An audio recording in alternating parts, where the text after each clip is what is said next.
Tingnan nyo naman yung nangyari, talagang nawarak siya.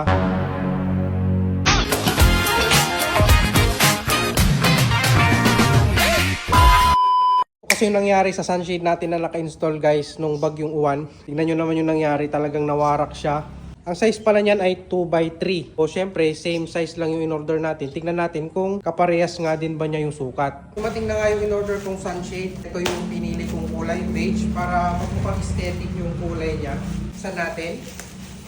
Nakalagay kasi doon yung in-order ko, mas makapal, tapos mas pinatibay compared doon sa mga nauna kong nabili. Talagang mas matibay nga siya ngayon. Yan guys, oh.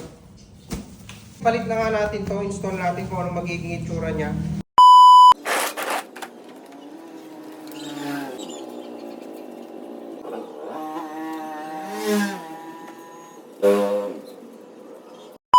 So yun guys, after nating ma-install yung bagong sunshade natin na kulay beige. Ganda guys, mas maliwanag siyang tignan. Nagka-problema lang tayo guys sa mga butas dahil hindi siya tumapat. Ayun kung mapapansin niyo. Sa tingin ko guys, matibay naman yung pinaglagyan natin. Tapos, meron nga pala siyang kasamang mga ganito guys. Alam ko para sa alambre to pero dito ko na lang siya ginamit. Pinang-ipit ko siya. So, hindi naman yan basta-basta mapupunit kasi yung butas, nilagay ko siya dito. So, dito siya bumabanat. Yung pwersa niya nandito mismo sa may pinagtahian. Kaya, hindi siya basta-basta mapupunit. Ito yung mga butas niya. Pwede rin nating itali yan pero sa tingin ko okay na yan.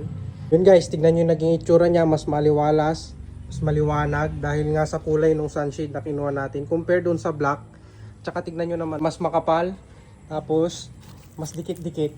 Ayan Meron kasi iba pag binabanat, lumalaki yung mga butas niya dito sa gitna. Pero ito, goods na good siya. Nagustuhan ko siya dahil maganda, maliwalas, napaka-aesthetic ng itsura niya.